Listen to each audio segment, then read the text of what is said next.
Today we are going to perform protein precipitation using salting out. We are going to use ammonium sulfate as a salt to precipitate the protein samples today. Right.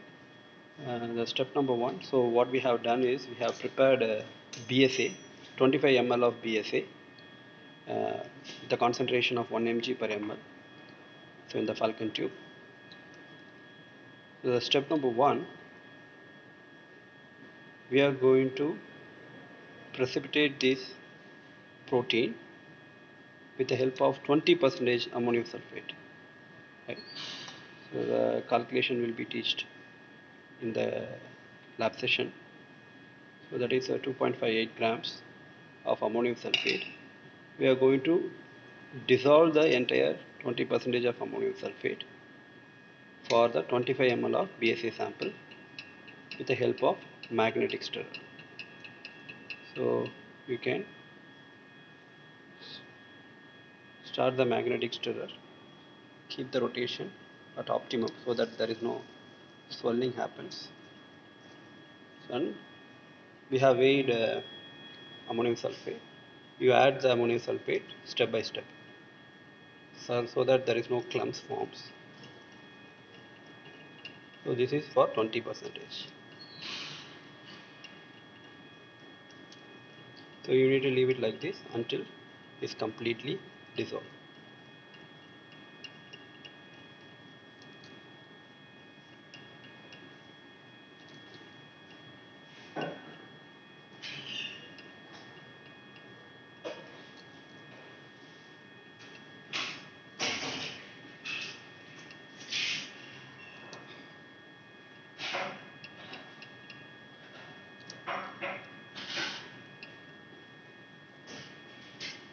So we are using ammonium sulfate.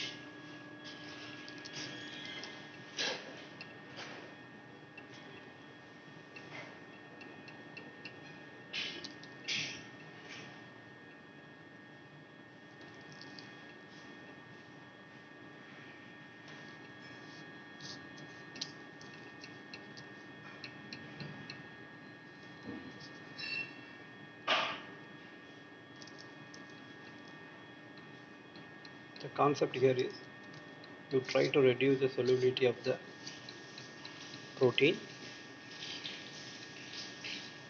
so that your protein is start precipitate inside the solvent. Here the solvent is water. So we have added all the ammonium sulfate for 20%. Similarly, do it for the 40%. So the second sample is 40%.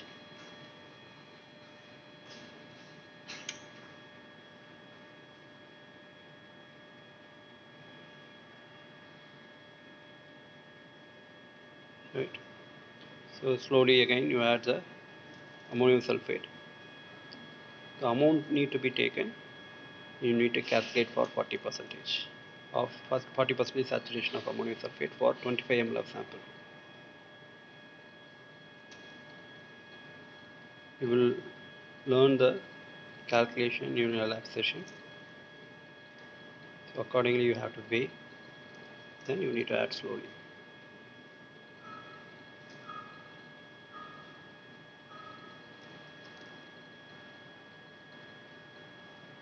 Like that.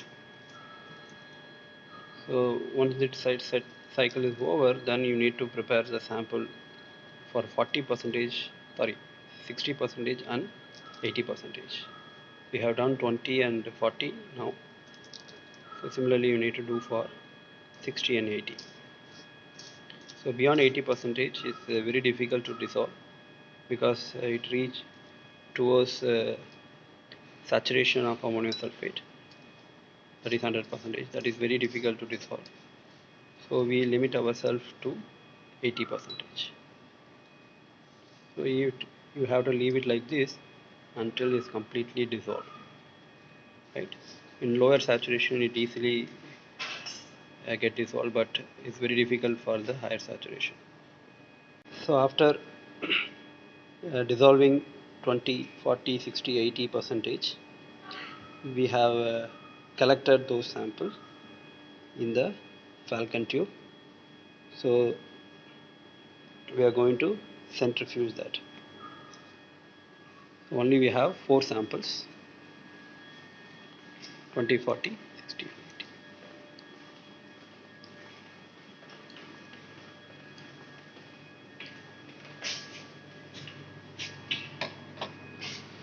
You need to change the rotor in order to use a 50 ml falcon tube.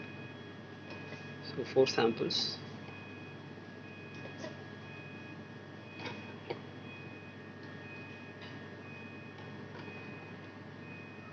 So you need to centrifuge this.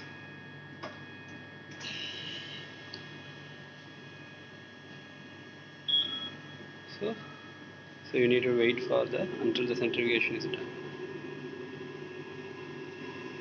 So after centrifugation, we have dissolved the pellet with 5 ml of distilled water. So you can see the turbidity difference. So just for that, we have keep some only 3 tubes here. So you can see in 20 percentage, you are almost to get a very clear liquid in compared to the 80 percentage. Because of the excess ammonium sulfate present in 80 percentage, along with your protein, that makes this more turbid in compared to the 20 percentage, right? So our next step is we are going to dialysis this to remove the excess ammonium sulfate from the protein that always hinders your activity. So that will be the next experiment, dialysis. Now in this experiment, we are going to check how much protein is present in these precipitated sample. So for that, we are going to take 1 ml from this. We are going to proceed with the protein estimation with the help of absorption at 280 nanometer. So after the precipitation is done, we have collected 1 ml from those dissolved sample. So we are going to take the absorbance at 280 nanometer. So the first, we are going to keep the blank. The procedure is the same like the previous experiments.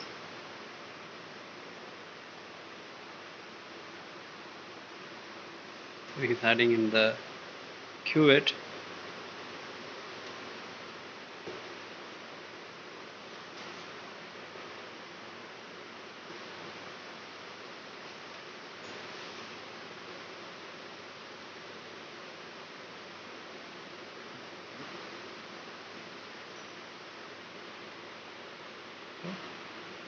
Set to blank.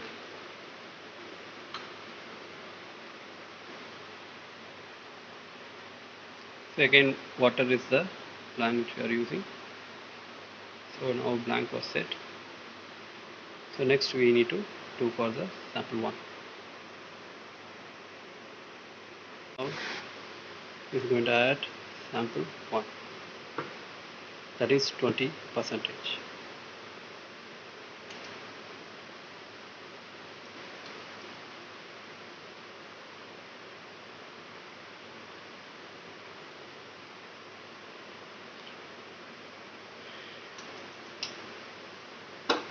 If you are using micro tips, make sure that your tip is not scratched as those cuvette, because that is interfere your results.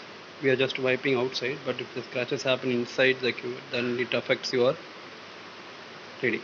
So now your first sample, that is 20 percentage. So you just measure. So sample 1.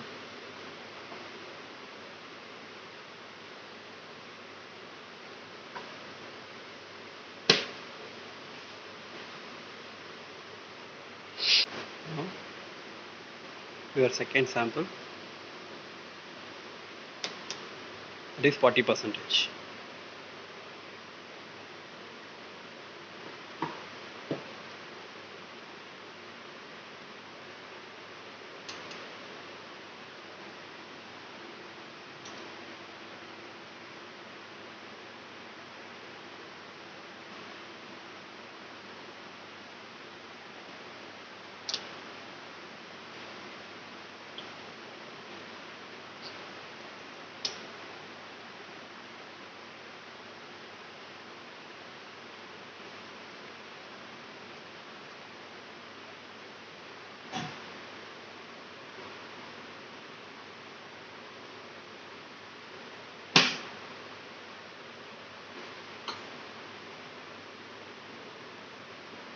So second sample is done. So similarly you need to do for the remaining two samples, that is 60 and 80, and there is one tube which is we have not added any precipitation, that is 0th percentage. Students, we have done for all the samples. So here you can take a reading. So sample 1 is your 20%, sample 2 is 40%, sample 3 60%, sample 4 80%, whereas sample 5 is a 0th percentage where we didn't add any ammonium sulfate. So this is the reading which we have get. So you need to draw the graph with the help of these readings. So first you need to convert the OD value into protein concentration. Then you need to take the protein concentration in your y-axis, whereas x-axis is a percentage of ammonium sulfate concentration. So you need to find out the optimum ammonium sulfate concentration to achieve the maximum protein yield.